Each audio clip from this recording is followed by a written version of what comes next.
high atop the pastoral center of the Diocese of Camden, you're listening to Talking Catholic. Hello and welcome to another episode of Talking Catholic. I'm Kari, Janisse, and I am with my very good friend in a very fun location, Mike Walsh. That's right. We are doing something that I've been wanting to do on the podcast for a long time, and so our listeners, you're probably going to notice there's a bit of noise in the background. Mm-hmm. We're recording an episode from a diner, and so fun. Yeah, we're looking forward to this. We've wanted to do this for a while, as an opportunity to showcase local businesses that are opened by Catholics in the region.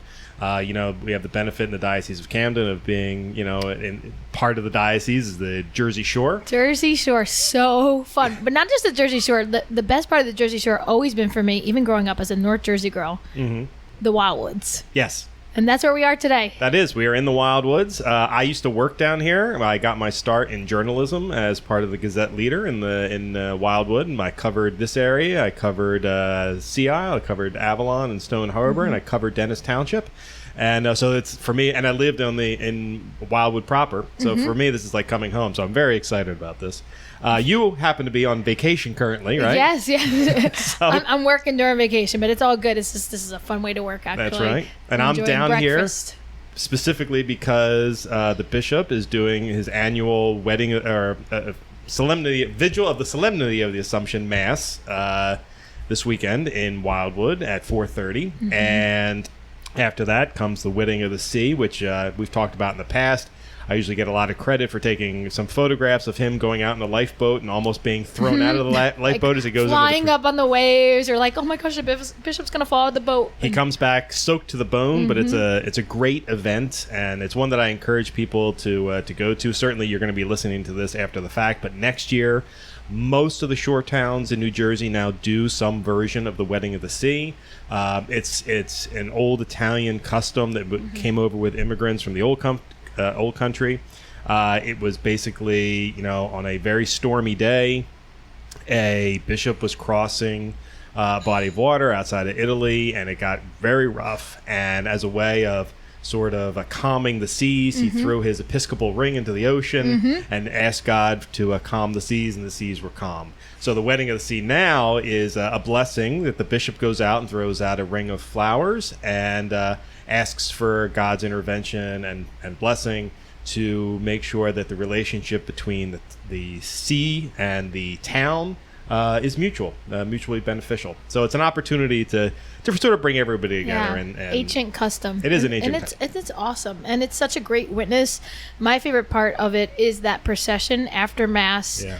They're holding up Our Lady statue and they're processing, and the people on the Wildwood Boardwalk are just like, what is going on? Like, what is happening? But they stop, they watch, and they witness to this great procession honoring Our Lady on the Vigil of the Assumption, and then, of course, on the actual day of the Assumption, they do it as well from Atlantic City. And it's just incredible to see the witness put forth by the lay people, and the priest and the bishop and the seminarians are all there. It's awesome. It's incredible. It is. It's great. So I'm down here today covering that, but we're recording this around noon on a Saturday, the Saturday of the Vigil, and then about 4.5 hours from now I'll be at the Mass. I'll be there too. And so we're at a diner, right? And I should really sort of explain to people what I'm looking at right now. And smelling. We're in the apartment above the diner with the owners, where I'm currently looking at 6 beautiful platters of breakfast foods. Gorgeous ones that if you want to see what they look like, I will post photographs of all of them on our social media pages, so you don't want to miss this. I wish you could capture the smells. It smells like delicious. Sweet and delicious, and they have my favorite food in the entire world, chicken and waffles. That's over there right now, just sort of staring at me. I'm not going to eat any of it because we want to talk about it a little bit as we talk.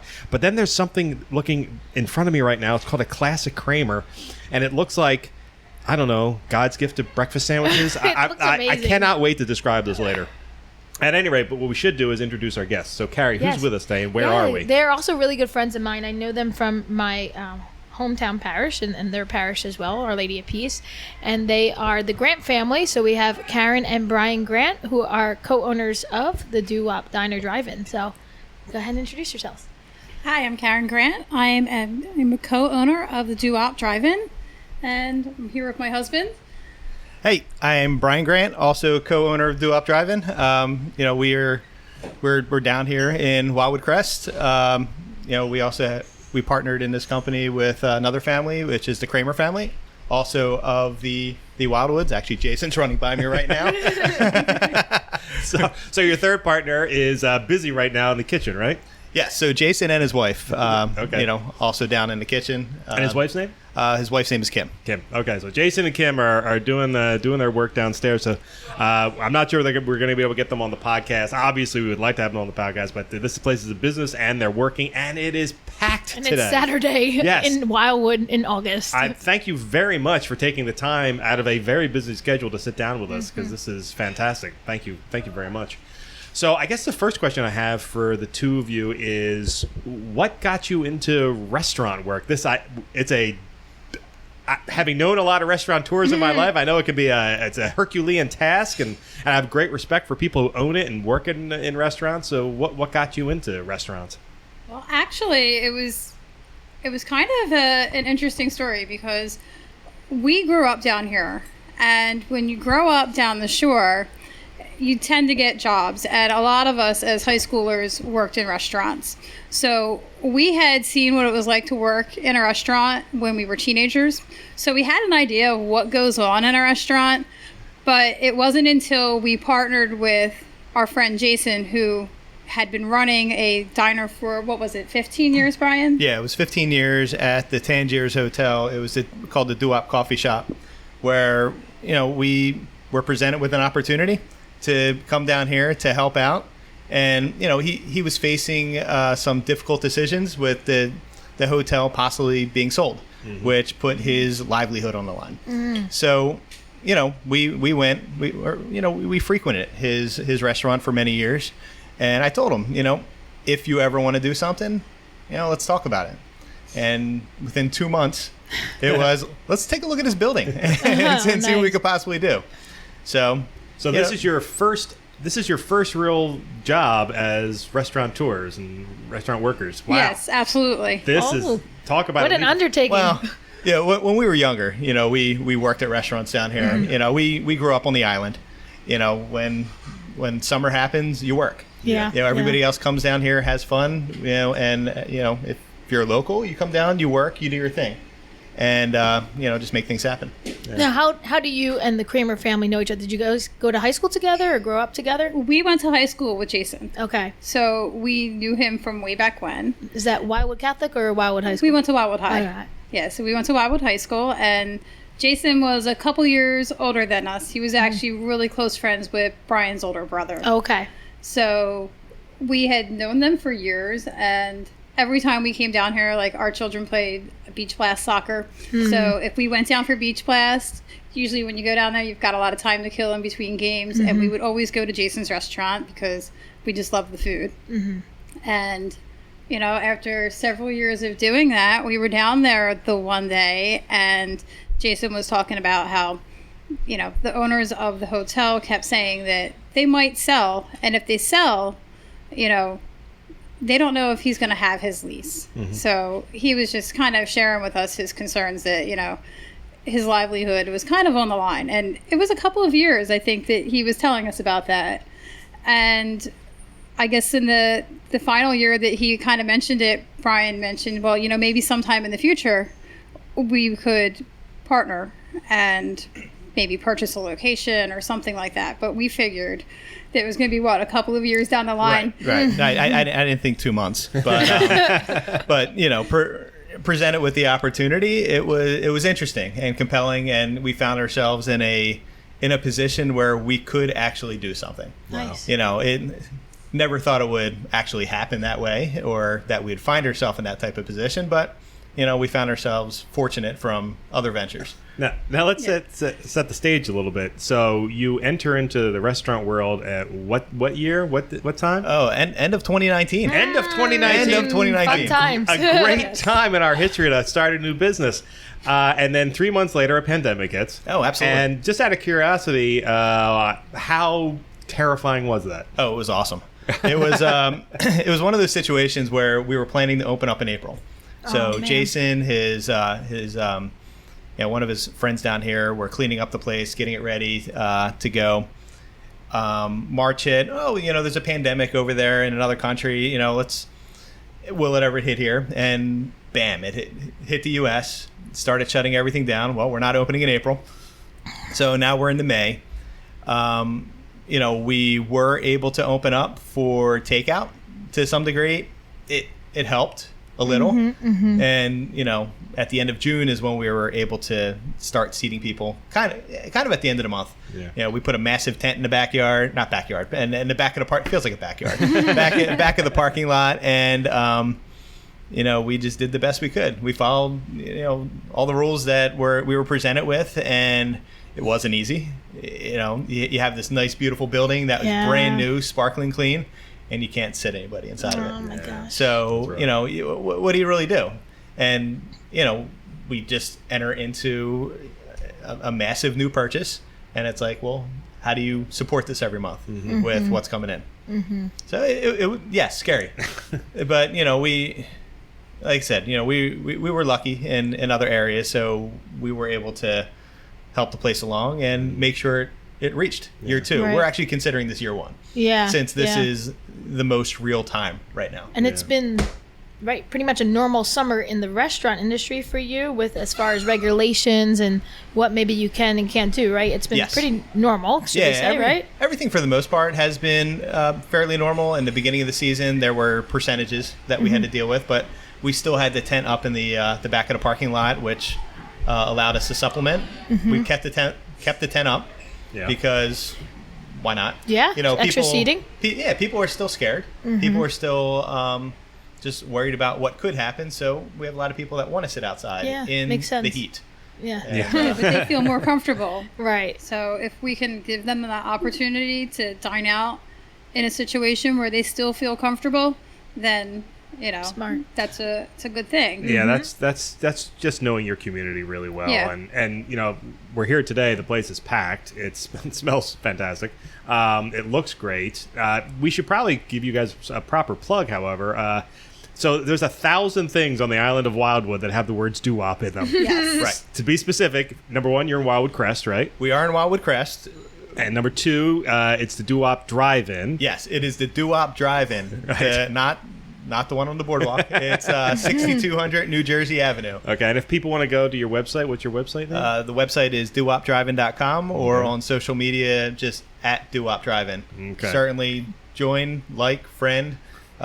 Pictures are fantastic. Jason, our partner, puts up many pictures, many specials. Nice. Yeah, it's a great place. You actually have one of my favorite entrees was, what was that? Your ice sandwich? That was it. Yeah, the ice sandwich. When it's really hot outside, it's 2 slices of white bread, a nice, very nicely formed chunk of ice, and with a side of ice. It'll keep you nice and cool. That is but cool. You got to eat it quickly. Of course. Now, the truth of the matter is, so we're sitting in front of all this food, and we're going to go back and forth and sort of talking about a few different things as we move along, but I don't think I can wait much longer to eat anything. So we want to kind of describe some of the food, and honestly, I think I want to start with the thing that's in front of Kari. You're going to start with me. Okay. I'm going to start with you because Kari's food came out quite a bit earlier, and I don't want to get too cold for her. That's all right. Now, you live a gluten-free lifestyle, correct? Yes. I think we've mentioned that once or twice on the podcast. Yeah.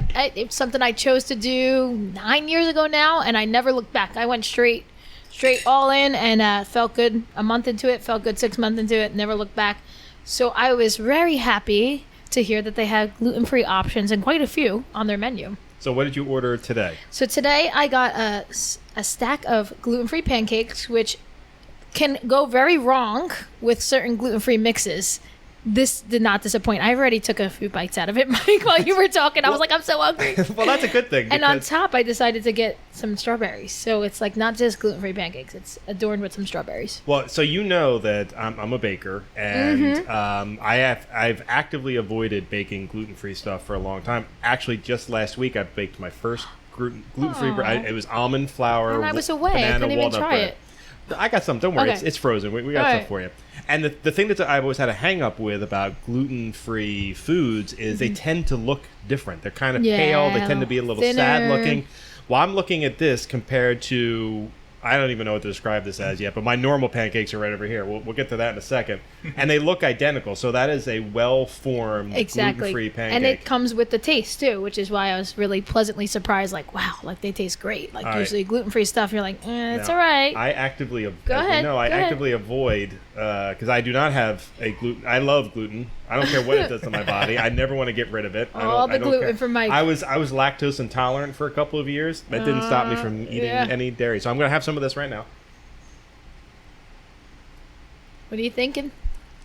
See, gluten-free is usually very dense, and that is light and delicious. It's delicious, I know. And to my right, there's another stack of gluten-free pancakes, which is this a cinnamon? These are the cinnamon roll pancakes. Cinnamon roll pancakes. But and gluten-free pancakes. They're gluten-free, and this is actually amazing. And I'm not big for a lot of sweet on top of my pancake, but it's like perfect, like just enough sweet and perfect gluten-free pancake. So I am enjoying this. So Mike, take the microphone so I can take a bite. Actually, I was going to say keep talking so I can take a bite. All right, go ahead. You got the gluten one somewhere around here. Yeah, I know, but that's what I want to see as the guy who doesn't eat gluten. And like, how does it taste for a non-gluten person? I'm telling you, they're really incredible, and I am excited eating this breakfast. Actually, torture kind of looking at it and talking at the same time. Well, don't worry, there's plenty on the table right now. Wow, that is really good. That has such a great crust to it. Here's the gluten version. Okay. Oh, now I get to give it a try. Okay, I get to compare and contrast now. This is awesome. Honestly, it's a little crispy on the bottom, which I really enjoyed that. Yeah, it adds like a really nice crunch to it. Well, the crispiness on the bottom is actually the cinnamon that gets mixed in prior to it being cooked. So you have like the crystallized sugar. Yeah, that's amazing. Certainly makes the taste. Now, this one is on the menu now, or that's coming? Was that the one you were saying is coming? It's on the menu as regular cinnamon roll pancakes, but for a lot of the pancake, he calls them breakfast innovators. So for a lot of the breakfast innovators that we have, you can actually request gluten-free pancakes for them. So originally, like we have these s'mores pancakes right here. Yeah. I was going to order them gluten-free, and then I realized that, well, they have graham cracker in them. Yeah, it doesn't work. And those aren't gluten-free, so... You can get some gluten-free graham crackers, so you should stock up on some. Then you can do it. We'll have to talk to our partner and see what he says. But it might not taste the same then because of graham crackers. But the pancakes themselves, you can't beat them, especially if you have a gluten-free allergy. Yeah, Go ahead, so Mike. that actually begs a great question. How, as you were putting the restaurant together, and certainly I know your partner's been doing this for a while, how did you come up with like your sort of menu options? Because it's both for traditional. I went to the menu. It's both traditional, and then there's some stuff on there that is really unique. Yeah, absolutely. And not too long ago, I actually had this conversation with Jason as to how he came to this. So when he first started down at the other location, it was normal. It was a normal restaurant. He had all the basic stuff, the pancakes, the waffles, the eggs. But it was around 2009 where he wanted to set himself apart.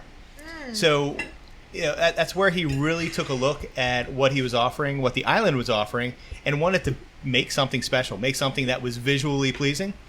And I tell him all the time, it's like art. It's like art with food, and the way he puts it, and the way he presents it. So, putting something out there that looks exactly the way it tastes and, how you would expect it to taste is how we kind of went to this idea of originators and innovators that Jason has come to. And every week now, he's coming up with new and fun items. Last year during the pandemic, it was tough. Yeah. We had to pinch pennies a little bit. We had to, do what we had to do in order to survive. Right. This year is more of the year of specials. How can we then stretch ourselves a little bit more? How can he then, express himself more through food? And he's outdone himself. He's fantastic at what he does. And, couldn't be more proud of him.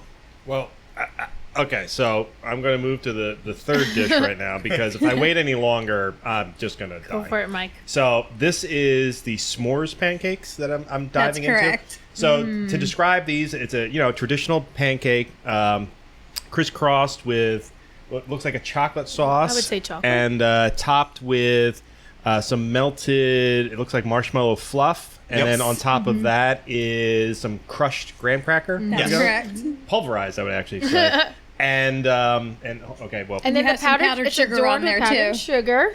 If there's not enough sugar.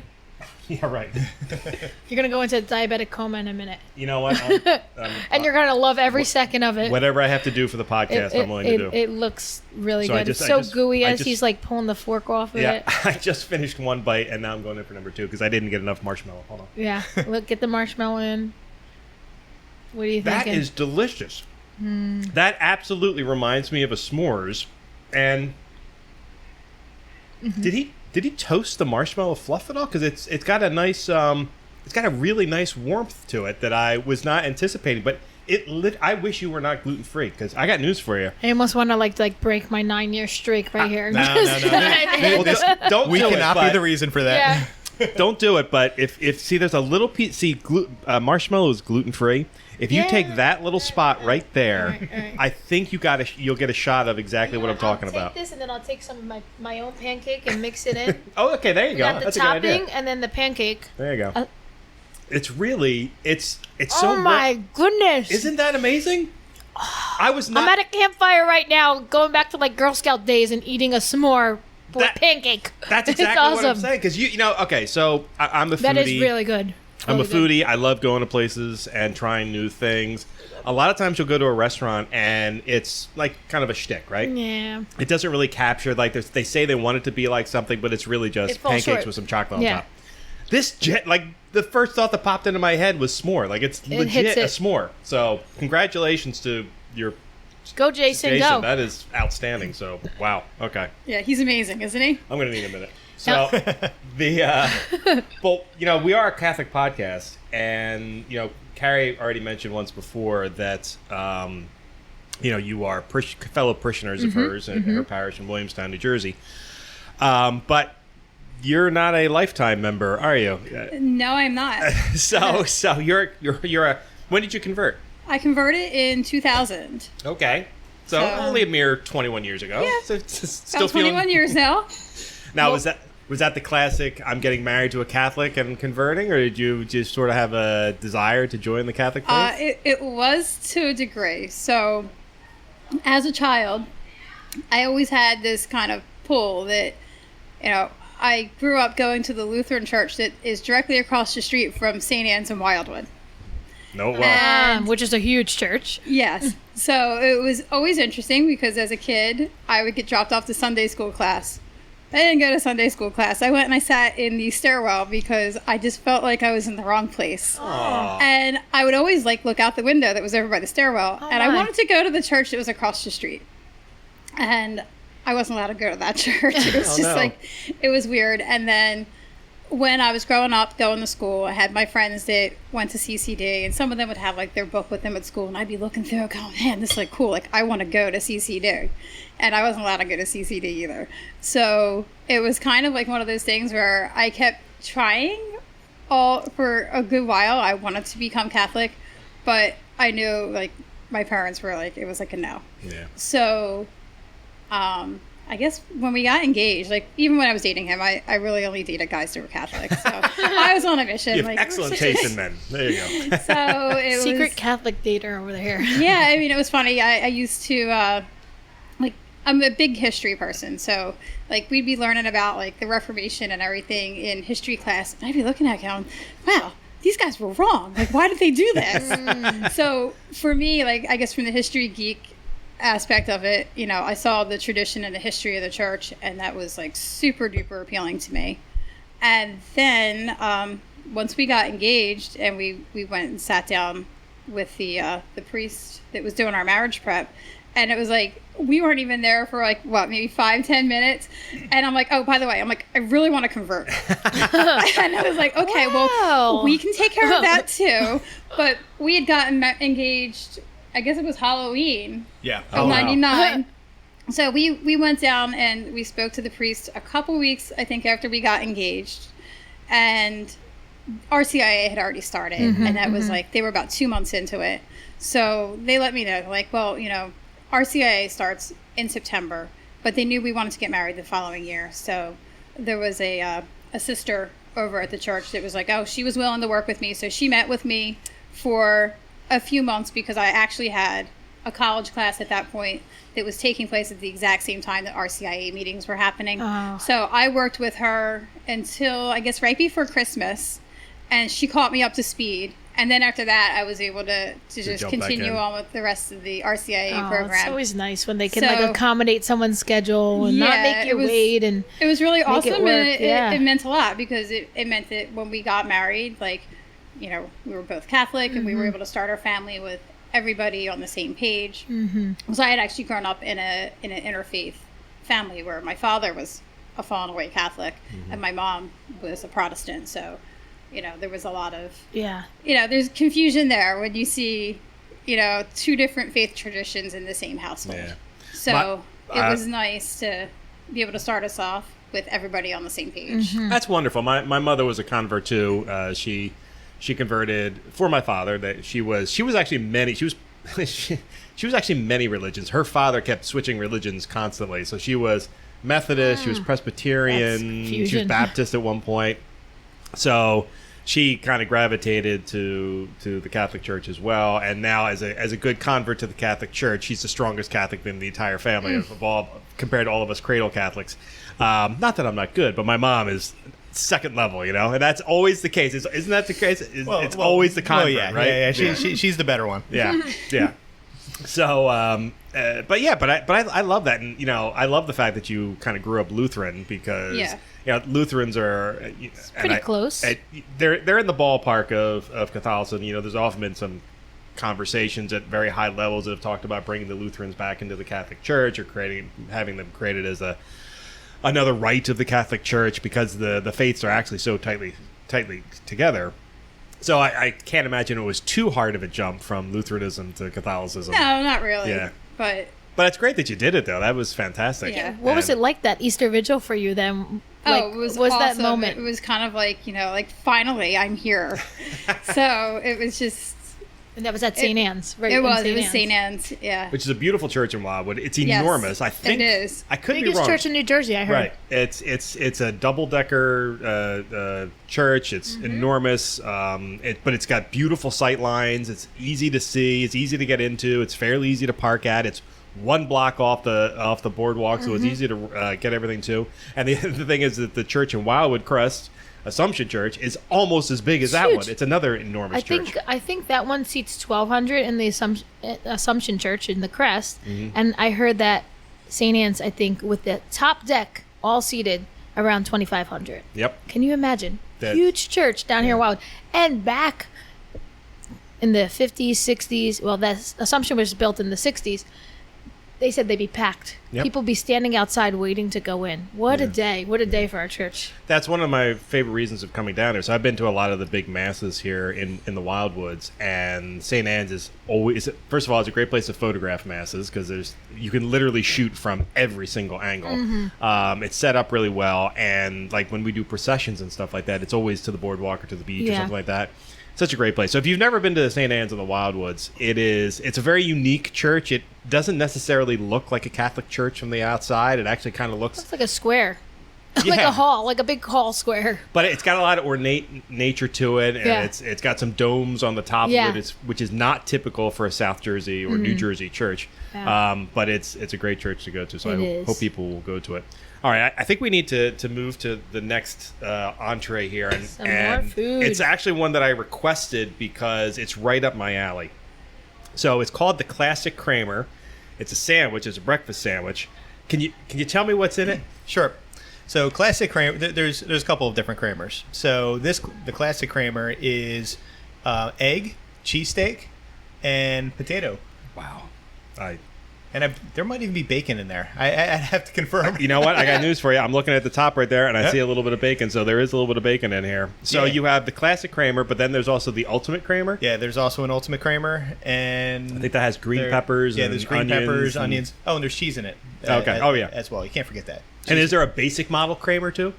Yes, just the Kramer. Just the Kramer. Okay. Well, I am now going to try a Classic Kramer, and as anyone who's grown up in the Philadelphia area knows, when we do sandwiches like this, the most important foundation to a sandwich like this is... can I take a picture of you, biting into this? Because it's it's a funny sight because it's this huge sandwich, and then you have Mike like trying to squish it down just to fit it all Just in to his fit mouth. it into my enormous. But I'm sure gullet. the listeners would love to see this. If you insist, there like you go. happen. Okay, you ready? Like Okay, this is there you huge. go. Yeah, typically I have to use a fork. Getting his mouth all around it. Look at that. You would have to use a fork for something like that. Yeah, I mean, usually you almost I have to can like remove a little. have some on the side, Yep. eat it, and then like you have the bread. I thought about doing that, but the key is testing the bread. Yeah. Because any good sandwich in South Jersey Starts with the bread. starts with the bread. Nobody seems to understand that, particularly when I go outside of New Jersey or Philadelphia. No, I get it. It'll be second-rate bread, which turns into a second-rate sandwich. I am happy to report this is first-rate bread. First rate. This is excellent. Excellent. Nice. It's got that it's firm on the outside. It's super soft on the inside. Now, this has been sitting here a little while, so it's a little cooler than I'm sure it would ordinarily come out. But the flavor is outstanding. It's like, I love like one pot, like stews and things like one pot meals. This is outstanding. It's the hash browns are cooked to perfect tenderness, perfect doneness with nice crispiness on the outside. The egg isn't sitting on top of it. The whole thing looks like it was weaved together, so it's actually sort of like become sort of like one unit. But you can see all the. I know, I'm very excited about this. The people I work with are gonna think I'm in my heyday because this is the kind of stuff They're gonna be talking about you forever. They will. about They will. This episode will go down in history. I have a big question though for you, Mike. With this sandwich, like, are you one that would eat it with ketchup? Because it's like for me, I want to put some ketchup on that, and it just would add even more to it for me. Now, other people are not ketchup people. No. What camp are you in? I put ketchup on a lot of things, but not on breakfast foods. Breakfast foods, I go with traditional foods. Like I would be more likely to lace this with some maple syrup, as opposed. Don't look at that face. You haven't tried it yet. I'm the guy that used to I'm gonna put. take some of the inside. I'm gonna minus the bread. Just take some of the guts. inside I'm gonna take some of the is guts. gluten free, so you're good. Yeah, we're gonna get some guts here. So and the bread is toasted. It's lightly toasted. Wow. Yeah, God. absolutely. Jason knows what he's doing. I Yeah. gotta tell That you. is good. Absolutely. That is good. And the inside bites I've always found to be the better ones. So the outside bites, yeah, it's kind of your primer. Mm-hmm. You know, when you bite into, where the bread meets All right, meets itself on the opposite side because you got that extra cheese in there. I'm going. I almost ordered that. Just like, can I have, not on a roll? Just give it to me on a plate or in a bowl. We'll talk It's him into delicious. making a lettuce wrap version for you. I do a lot of those. I don't know if I would do that with lettuce though. I would just say, just give it to me on a plate, and it's delicious. We It's do really have good. gluten-free buns and Yeah. wraps. Oh, there we go. All right. All right, you're in good shape next now. time, You're good. I'm coming back for That's lunch really for good. that. Yeah, It is good. I got some of the s'mores sauce on my fork as I went into that. I got news for you. It combos well. So well done It with adds that. to it. So you guys have been down here open for what, a year and a half at this point, I guess now. Yep. Just past a year and a half. Yeah, about that.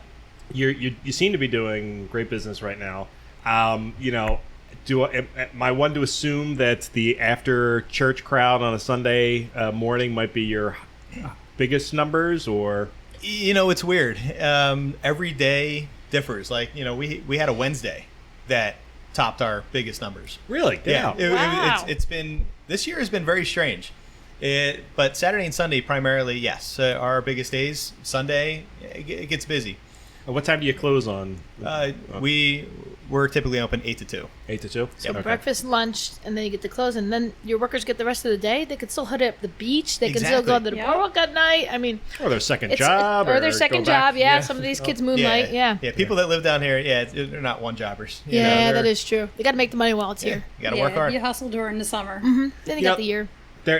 We've heard this all over the place that there have been issues related to staffing. So Yes. have you had difficulties with staffing? Yeah. Really? Yeah, absolutely. So a lot of our people came back, but with everybody going back to school, and we're now hitting busy time in August. We have a big festival next week, the big country music show. Oh my Down gosh, here, I've it's been gonna be- setting up for it all week. I've been It's gonna be watching the 6 tents days of go up. It's craziness. wild, the And setup. we have so many of our kids that are leaving for college, and we've been advertising for jobs, just trying to find good help. Good, reliable help has been very difficult, and it's been hard, especially when the minimum wage keeps going up, and people are still getting unemployment. It's there's really no incentive for people to go to work. And it seems like you're not alone. Being down here all week, I've been seeing it up and down the boardwalk. Similar signs that I saw outside to yours, like "Please be kind, we're short-staffed." And I think, as a patron of these stores, I have been trying to be just extra kind and understanding, because it is a shame that it's not just an isolated thing to the restaurant business. I mean, it's all over. It's even the amusement park, the water park, everywhere. These signs have been up. Yeah, and the patrons have really been awesome. That's Jason and Kim, who just quickly came up and disappeared. They have a sign out front. Please be kind. We're supporting 9 kids at this place. Karen and I, we have 5. Jason and Kim, they have 4. Wow. There's a lot of kids that we're trying to support and trying to, just do the best for. Yeah. And patrons have been great. We always hope for more, or hope for more. Now, are you on anywhere that they can review it? I guess Yelp and Google reviews and we're pretty much everywhere. So TripAdvisor, Yelp, Google. In the prior incarnation of this restaurant, the coffee shop, Jason had a very high rating. Number 2 on the island. We brought that over here. Wow. So we try to hold to those standards and just continue down the path. Oh, that's fantastic. And is there much collegiality? I mean, you guys are pretty much Wildwood people, born and raised, essentially. You've been down here a long time. Do you get have good relationships with the other business owners in the area? Absolutely. Everybody knows each other down there, especially business owners. It's a very small island in the off season. Everybody knows what everybody else is doing, and how things are going to look in the upcoming season. So everybody talks, everybody plans. It's everybody's kind of in this together. So when we talk to different people, different outlets, we do our best to represent everybody down here. It's not really just about us. It's about the island. It's about making sure that everything survives. Do you have any tips for people who are coming down in August and September for staying chill? Good luck. Good luck. Okay, well that's there's some truth to that. What about for tips for coming to the restaurant? Is there like a time of day that's the best to come if you want to not be waiting outside for too long, or can you order ahead? Can you do anything like that? Well, I would suggest coming early in the morning. What time do you open in the morning? We open at 8 a.m. Okay. So really, if you get here before 10 a.m., it's probably your best shot of not having too long of a wait. Like today, once we got to about 10 o'clock, there was already about a half an hour wait to be seated. Oh, wow. So, I mean, it definitely, it pays to get there early. Mm-hmm. And then sometimes, usually getting there a little bit after the rush, probably 1 o'clock usually isn't so bad as maybe getting there at 11:30 or 12 o'clock if you're coming for lunch. And ordering takeout's always an option. You can take out, pick up. Mm-hmm. We also have DoorDash, Grubhub, Uber Eats for your delivery needs as well. So you got all your options crossed over here. That's Absolutely. Good. I like Every that. Every base nice. Covered. That's there you good. Go. That's a good one. Do you find that people do a lot of the Uber Eats and DoorDash and all that? This year, yes. So this was our first year doing it. I tried to do it last year, but with everything shut down, just trying to get people at the different places to be there and be available to get it set up was very difficult. But this year we set up early, and we try to supplement as much as possible. And this year has been fairly decent. There's challenges. Mm-hmm. There's not a ton of drivers on the island, but we make do. Yeah. Okay, I think I need to. We have 2 more dishes to try, so I want to try them both. Are you saving your favorite for last? I am saving my I've been watching it sitting over there, the chicken and waffle. Don't worry, I'm sitting in. It's like it's calling me. That's the nice thing is chicken waffle is one of those things that can last cold. Yeah. So, but I wanted to try this one. Now this one's going to be tricky for me. I'll tell you why it's going to be tricky. This is what am I looking at? This is one of our specials for the weekend. This is our loaded waffle.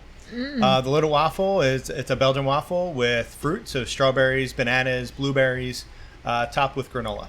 All right, and I believe there's chocolate chips on there as well. There is chocolate chips, little chocolate morsels, and I cannot wait to dive into this. However, I'm going to have to be careful. The reason I'm going to have to be careful is while you are gluten-free, I am blueberry-free because I am, believe it or not, allergic to blueberries. Oh, no. So I am going... There's little sections. You can work around it. That's what I'm going to do. Oh, space. I'm surgical Look, with this this stuff. side right here, too, you got a lot. No, I'm good. I'm going to get right underneath of this one, and I'm going to cut in Just get well. some of But those I don't want to morsels. miss I don't want to miss a morsel, Yeah. a granola, a banana, or a strawberry. No, don't miss it. Because this looks outstanding. It is. And you know I what? am now a professional at avoiding Honestly, blueberries. fruit on top of waffles for me is just like, well, that's why I got on top of my pancakes too, because it's just it makes it feel healthy and good. They could have chocolate chips in it. You could have a ton of like whipped cream on that, but it still makes it feel healthy. So And you know what? The reason I like it too is as I've gotten older, I don't like sugary sweetness too much, but you get a lot of sweetness from the fruit. yeah, so you don't even need all that whipped cream and all to kind of fluff it up anymore. You got it right with the fruit. All right, I've And avoided. allergic to blueberries in the blueberry capital of the world. Oh, I know. Yeah, It's that's the rough. worst. It doesn't work. It's literally the worst. And I like the taste of blueberries. I'm gonna eat one for you. I'm just grabbing one off the thanks. plate. Okay. It's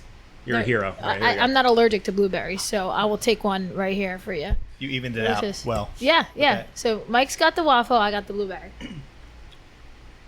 It's looking really good for you, Mike. I could see your reaction. He's ready. I'm so happy with that for the exact same reasons I said. So it's got a light dusting of powdered sugar on it, but all the sweetness comes from the fruits. And the bananas, actually, so we've been sitting here recording for 40 minutes. This platter has been here almost as long. The bananas have not turned brown, so they're kept perfectly. The granola adds just a nice little bit of crunch. The Belgian waffle is soft and delicious, and once again, not overly sweet. And even though it has chocolate morsels on it, they don't overtake the platter. So it's It's just a little hint. it's probably, right? Like a it's little really bit? good. Yeah. You know what? Actually, if you wanted to, Yeah, I'm gonna take some from the top. hold on. Here we go. All right, put it on top of your. Put it on No, top you of know, your- I just. Oh yeah, all right, that'll work. Here we go. there you Let's go. slide some down here. So she's Take the non-gluten stuff. Oh wait, the She's granola. The she's granola ruining- maybe. The granola might not be the good. granola, That's could all be a right. problem I'm for gonna you. just have a little bit. We'll be okay. We'll Okay. be okay. Let's But go. they well, hold on, wait, here. Take some banana too. Yes. There we go. So yeah, You're that's- right, Mike. Right. It's just enough. It's like the perfect. For somebody who doesn't want something like super sweet, but you got the fruit on top, and very if you good, Pretend it's healthy. and pretend it's healthy. There you go. It looks healthy. Look from the right, top. look right past the morsels. So what you were talking about with Jason before, and so I think most people know I'm a photographer. I love food photos. That's one of my favorite things to do. And this is one that I would not put it past a chef like Jason to have created this for looks alone, and then it also just happens to be tasty as well, because it is I mutilated it now, but there will be a photograph of it on the website later. Yeah. It is wonderful. And Presentation is everything. yeah, it really is. So Followed by taste, yeah, which hit the mark for both. yeah. And so long as I don't die from one of these blueberries, I'll be Like, what fine. does blueberries do to you? Is it like an break acid out- reflux I thing? break Oh, out no, it's like that. hives and stuff Oh. like that. All that fun that's stuff. rough. Yeah. I might got be some worth it. Benadryl. But yeah, living in South Jersey and not being able to eat blueberries is a struggle. That's rough. I have to say too. I mean, we were talking about the food here, but I'm sitting here on an iced coffee. And iced coffee at diners can be dangerous. A lot of times they're just like, "Yeah, I have iced coffee," and they throw like ice in the hot coffee, and it's like, no, that doesn't work. No. There's like iced coffee. I'm a big Dunkin' fan. This is even probably better than my Dunkin'. This is Yeah, good. excellent. This is good. I was like, I really want coffee, but I don't want anything hot right now. I was like, do you have iced coffee? Yeah, we do. I was like, perfect. And I've been enjoying the whole cup right here all Noted. morning. We know about your Dunkin' obsession. You do? I know. So, I have to you know. say, their kids go to my youth ministry. They have for years. And every year at Christmas, I get a Dunkin' gift card. Now you can give me a Doo-Wop Drive-In gift card, and I'll come down here and get the coffee. Absolutely.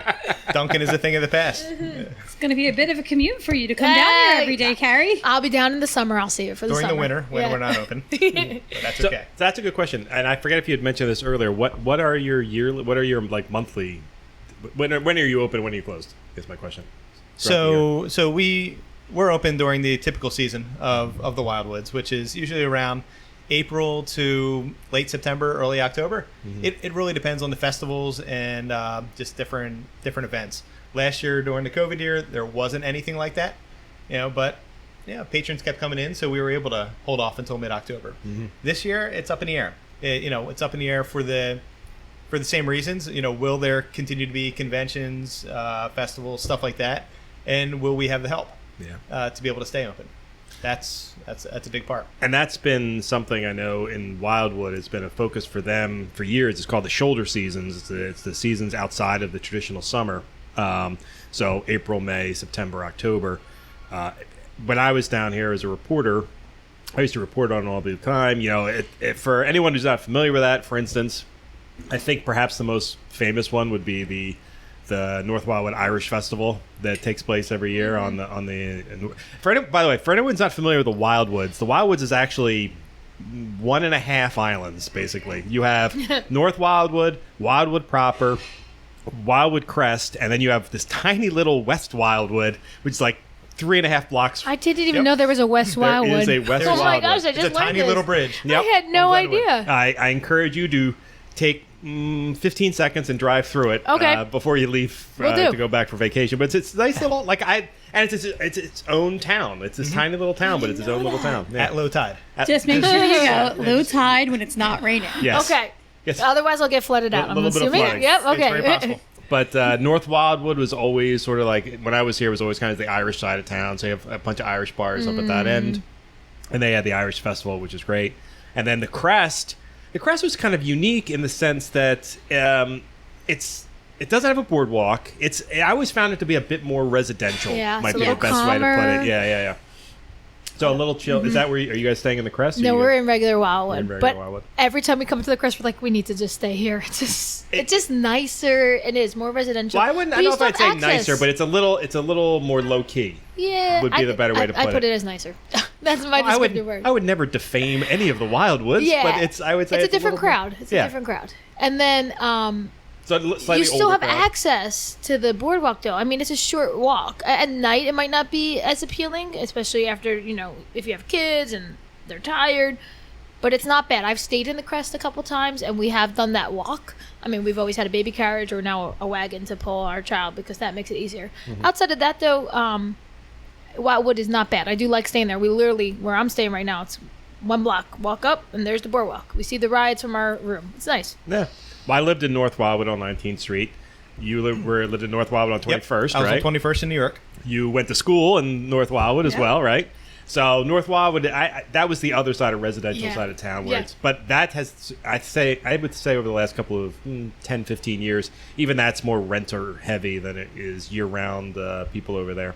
So the Wildwood's like every other area of New Jersey. They change with the times and stuff like that. But it's still a great area to come down to. And if the only thing you ever think of is Wildwood's proper, with the amusements and the boardwalk and the hotels and the doo-wop nature, I encourage you to try out West Wildwood, North Wildwood, and Wildwood Crest. And feel free to go to Lower and Cape May and Avalon and Stone Harbor as well. All right, I've waited long enough. Mm-hmm. Here we are. The one I've been wanting the entire time I've been here. Moment of truth. Mike's your big request. Wait, you got a lot of chocolate and stuff on there. If you want the full effect, fresh silverware. All right, fresh silverware. You're absolutely right. Mike's going for his chicken and waffles. Well, the debate, whenever you do chicken and waffles, there's always a debate. The debate is, do you serve it with gravy or do you serve it with maple syrup? And I have always believed that it should be maple syrup, because I feel that at its core, it's a breakfast entree, not something else. Now, others might disagree with me, but how do you serve, with gravy or with maple syrup? We'll give the maple syrup. Now, as far as the gravy goes, we have specials with the sausage gravy and cream chip beef at times. Sausage gravy. Unfortunately, not today. It is outstanding. Now, I'm going to cut I through. believe it. I'm not going to try shoving this entire thing in my mouth. Hold on. You know what? I should probably get a picture of this. It's another nice Belgian waffle, nice and soft. The chicken, it's 2 chicken tenders on top, dusted with powdered sugar. I might have to say the coating for the chicken is excellent. It's not overdone. One is slightly lighter, one is slightly darker. I have a feeling I'm going to like the darker one a little bit. Let's see what. All right, this is going to be ugly because I'm going to shove the whole thing in. Yeah, I'm getting pictures for this, everybody. There it is. I wish we were live right now, but it'd even be better. I was questioning whether you were going to make that. That was a big bite. Yeah, Mike's going to need some time. But Hey, what do you think? Like right now? The chicken is yeah, exactly. The chicken's delicious, and it's nice and tender. It's not overdone.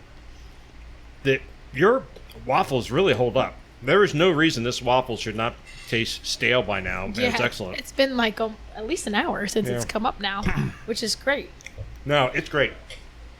I will give it 4 stars. I'll give everything 4 stars. We haven't had a bad thing to come up here. Nothing. So far. This has been a treat to just talk and eat and have all this food around us. I hope the listeners have enjoyed the eating part.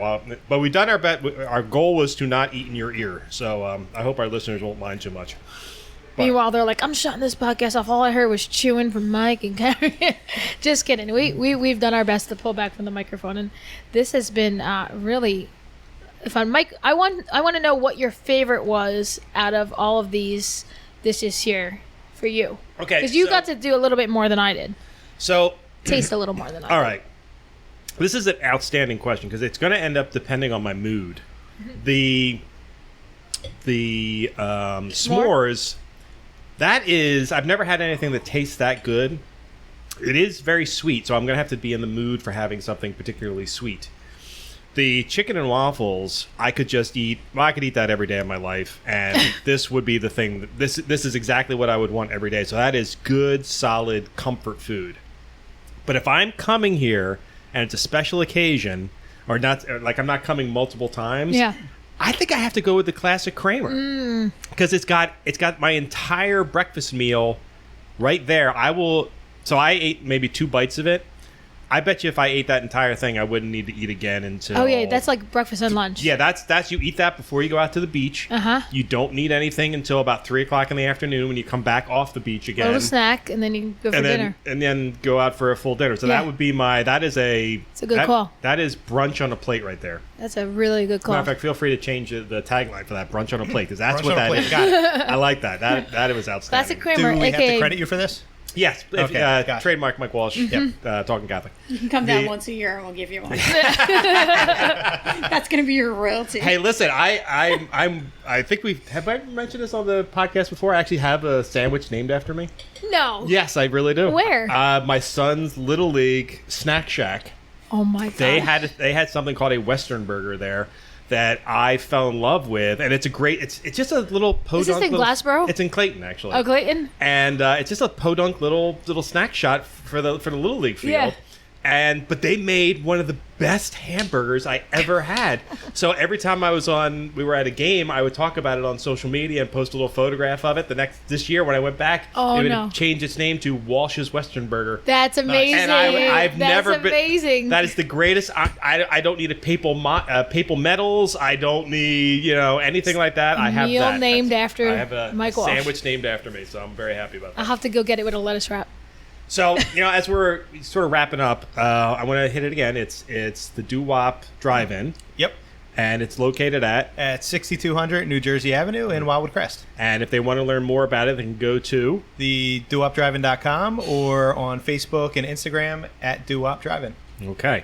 I encourage everyone to do that. I encourage everyone to come down to the Wildwoods as often as they can. And I'll do one other thing that I'll encourage.